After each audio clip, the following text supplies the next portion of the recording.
Wondering what questions you should ask yourself before you become a landlord? We're going to tell you on today's episode of Real Talk Rentals. Welcome back to Real Talk Rentals, a podcast brought to you by OnQ Property Management. We're here to give you the behind-the-scenes scoop on all things residential rental properties. I'm Ben, I'm your host. With me, as always, my co-host, Mr. Eric Dixon, go-to expert on all things rental property and real estate. And in this episode, going to do kind of a list. We want to talk about the top questions every landlord needs to ask themselves, whether they're a first-time investor, accidental landlord, or somewhere in between. These are the things you need to ask yourself, right? Yeah. So, Eric, you're perfect for this because in addition to property management, you're also a landlord and have been for a very long time. So let's start it off then. What is the first question a landlord needs to ask themselves? I feel like in a previous episode, we talked about the why, like why are you a property manager or why are you a landlord and in property management? So I think it's similar. It's asking yourself, why do I want to be or why am I a landlord? So those that currently are, you got to ask yourself, like, why am I doing this? Yeah. And if you're not in the game yet, it's like, why do I want to? Do you want to do it because it's shiny and sexy and it's kind of the cool thing to do is buy rentals? Or if you have rentals now, are you doing it for, do you have a purpose behind it? So I think when you ask yourself that, you think, okay, why do I want to do it? Or why am I doing this? And so we went through this exercise yesterday thinking like, okay, why do I do it? And I look at it like, well, in 10, 20, 30, 40 years, down the road when stuff is paid off and rents are higher than they are now and debt's paid down, that's why I'm doing it, right? Like at least the long term. Me personally, yeah, it's a long-term game. It's slow and steady. It's rocky.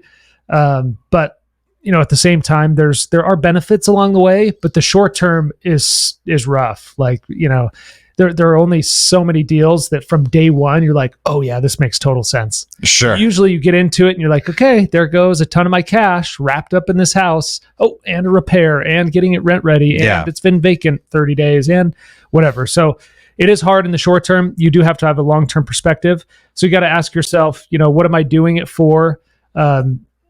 Time and time again, especially friends that are like reaching out to me, hey, I want to buy a rental. I'm like, cool, let's have a 20-minute conversation about what that looks like. And even if they're able to sock away a lot of money per month, right? They build that up, build it up. And then in one fell swoop, dude, it's all gone. Yeah. That down payment, closing costs, and a reserve for the rental. And it's like, all that's gone. And it's not easily accessible cash anymore. It's tied up into the house. You have a mortgage on the property. And you can't just say, oh man, something happened. I need to pull that $100,000 back out. It's like, yeah, you're kind of committed, dude. Yeah, it's all tied up. Yeah, it's rented now. It's hard. Even if we listed it occupied, you're going to take a loss, plus commissions, plus closing costs, plus this. So it is a long-term game. You need to realize that it's not a week-to-week or month-to-month investment. It's not flipping cryptocurrency on Robinhood or, sure, throwing something in the stock market that, hey, if crap hits the fan, I can just sell it. It's right. You'd have to fire sell it, and then it's hard. I don't know who said it. It's kind of just been ever since I've been in real estate. My last broker friends of mine, even in the office, we talk about buying real estate isn't about timing the market. It's about time in the market. And it really is. I mean, years 3, 5, 10, you really start, getting the fruits of your labor of just being patient and, right. Fixing the repairs that are necessary. And maybe you're negative cash flow for a while, but when interest rates drop, you're like, oh man, I could refinance and I get all that money back or, whatever that looks like. So, I feel like I could talk you or anybody into investing in real estate or talk you out of it. Yeah. just because, dude, there are some horrible stories that I have personally experienced. We have landlords we manage for that they kind of have no business being landlords.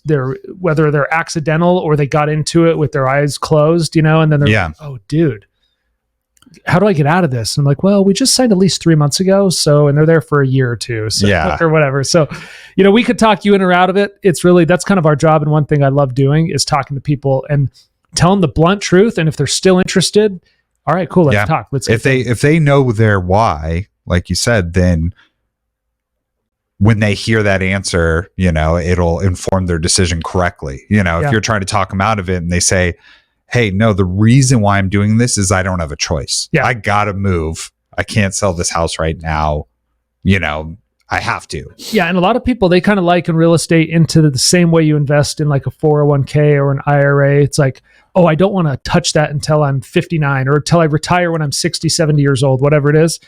That needs to be your mindset with real estate too. Absolutely. And if the earlier you get started, let's say you get a 30-year mortgage on it. Yeah. It may make sense. And you're like, dude, I'm going to time this just right. My tenant's going to pay off my house. And if I can float the difference, the negative cash flow or the expenses, I'm going to own this thing free and clear. And that's my retirement vehicle rather than socking away money in the 401k or whatever. So it just kind of depends. A lot of people just see what's, the glitz and glamour of it and the sexiness of it. And it's like, dude, it's not that. Yeah. It's far from sexy. I've probably told this story before on the podcast, but I'm going to throw my brother-in-law under the bus one more time here, where he, when he first married into the family, I remember we were all just hanging out with my wife's family. And he says, when I'm done with college, I'm just going to buy 3 rentals and I'm going to live off of that for the rest of my life. Like, that's just going to be what I do for a job.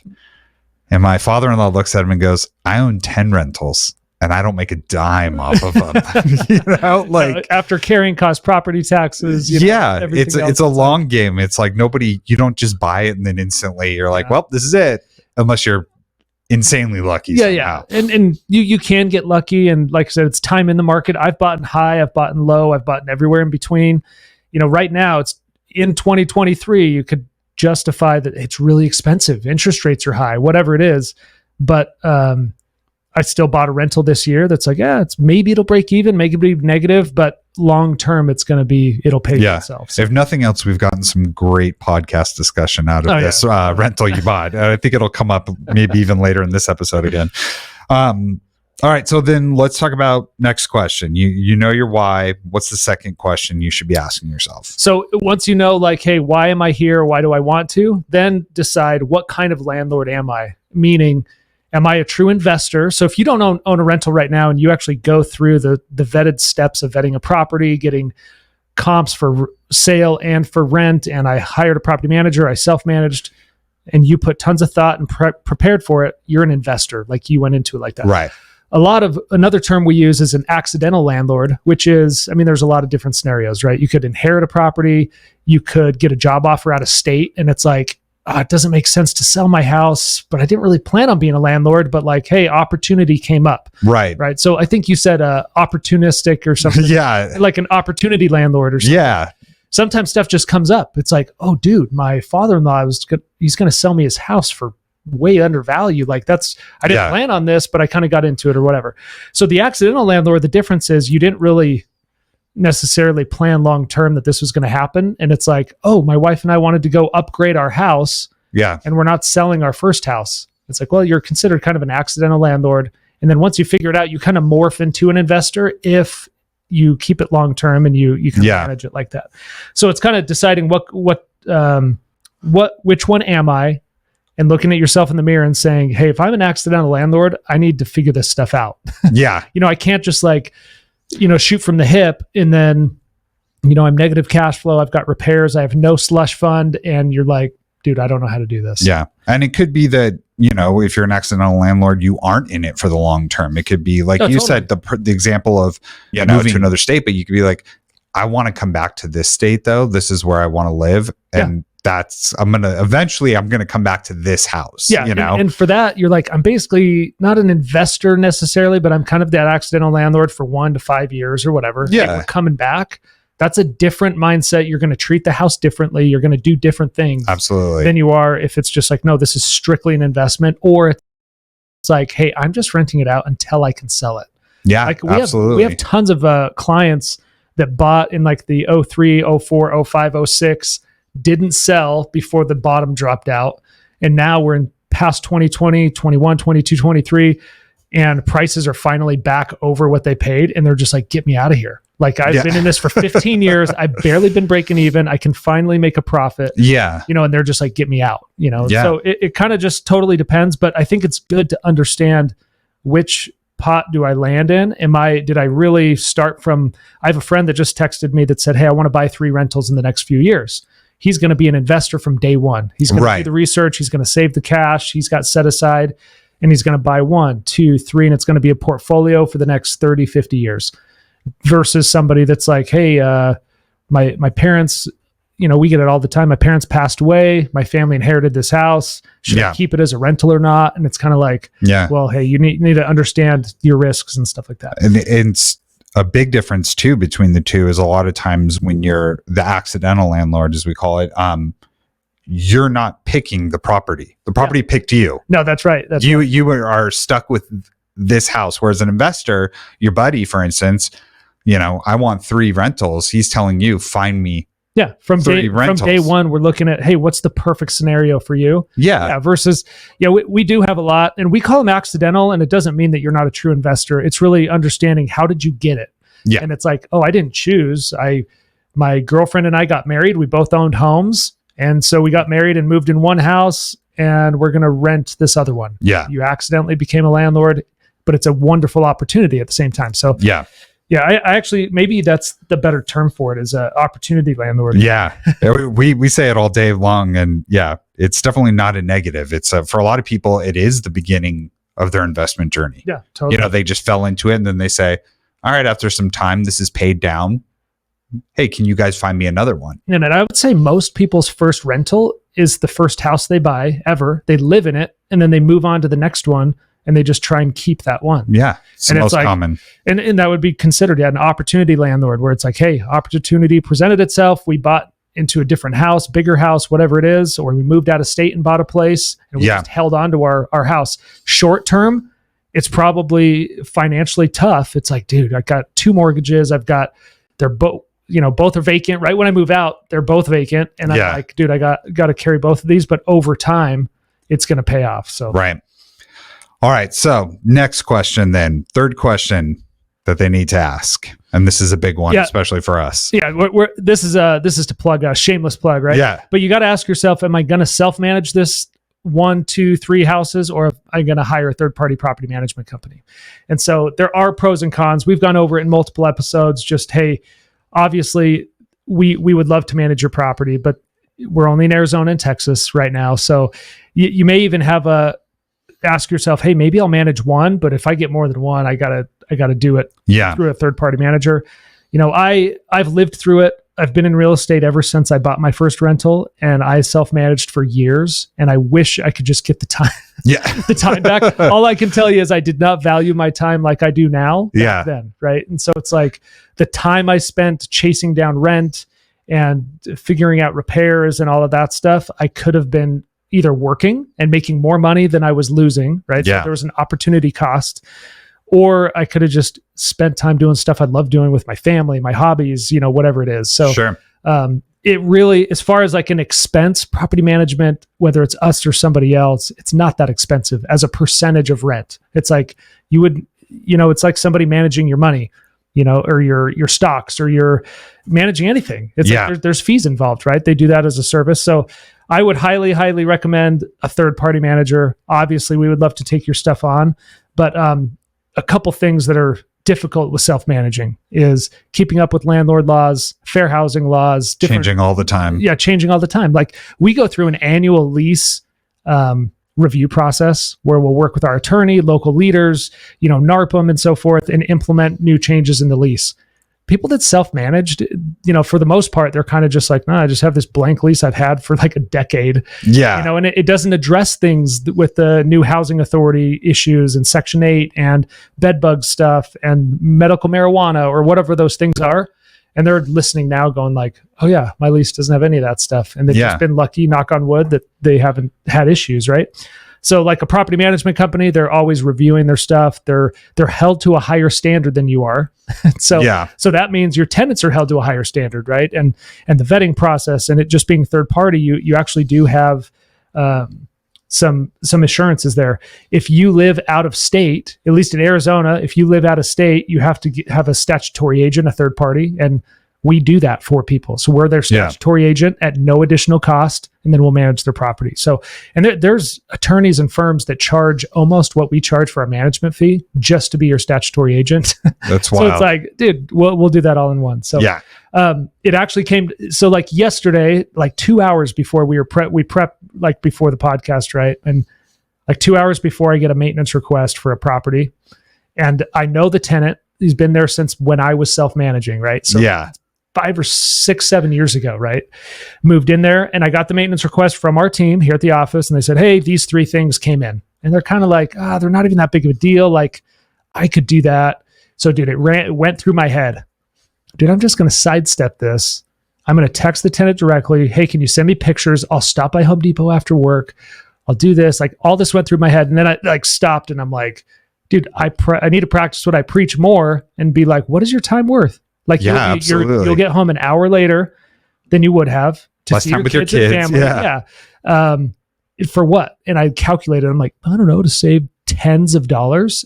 Versus sending their little handyman things. Like I was like, hey, just have, the servicing company we have most of our stuff. Just have them do it. Yeah, they'll charge a service fee and they'll run to Home Depot for me and they'll install it and they'll do this. But I'm like, dude, I just saved myself time and headache. My property manager took care of it. The tenant's happy because they got a response immediately rather than waiting for me to get off work. They would have been fine with it, but they're like, oh, okay, yeah, you can come by at 6 or 7 at night. So anyway, I mean, that type of stuff. Do I save money? Hard cost? Maybe. Do I save time? Absolutely not. So it's like, dude, what's your time worth? If your time's worth less than $50 an hour or $25 an hour, maybe it's worth it. But for me, it's not even monetary. It's just time. You can't get it back. So, well, and that's why we're, saying like, obviously there's a lot of people that successfully self-manage. Absolutely. Yeah. But you gotta you have to ask yourself that question before you start, because you gotta know, you don't want to be, 6 months in and be like, why am I painting a house on a Saturday instead of at my kid's baseball game? Oh, dude, I've said it on this podcast a dozen times. Like, why am I painting this unit with my mom on a Saturday and my wife and kids are home hanging out, whatever. And maybe that's fine for that person and that's great. Just know that beforehand, because you don't want to be asking that question while you're doing it. While I talk to people and say, I just tell them what my history is. And I said, don't do what I did. And if you hire us, great. If you don't, hire somebody else, but man, don't do it yourself. Just know what you're getting yourself into. It's not, as simple as it sounds. One of my neighbors self-manages a bunch, and we used to me and some other guys at the office here would go to the gym with him. We'd do like CrossFit in the morning together. And I knew he rented, and Matt, friend of the pod, is of course like, smells blood in the water, knows this guy's a self-manager. So he's just kind of bringing it up every time we're working out. And the guy goes, I just want to save that money. Like, I mean, what would I even be paying in monthly fees? And we go 75 a property. And he's like, what? Like, he's like, that's cheaper than this CrossFit membership. Literally. Like, he could not believe, and it was because he hadn't looked into it. And I think he ultimately decided to keep self-managing. So, I kind of like it. It's what I do. This is my job. No, for a lot of people, it's therapy. It's, hey, they need to have control of every single facet. Okay, cool. And honestly, self-managers are comprised of like, I don't know, 60 or 70% of all landlords, right? Nationwide.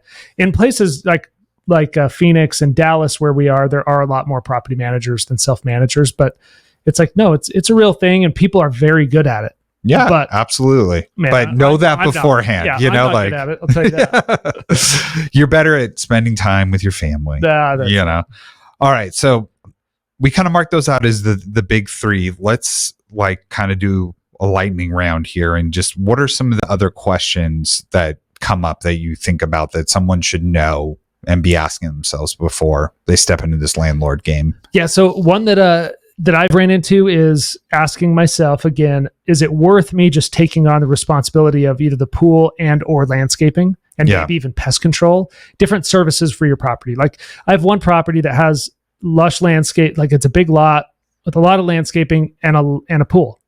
And it's like, no, I just, as the landlord, I bought this property and the tenant had already lived there and he took care of the landscaping and pool.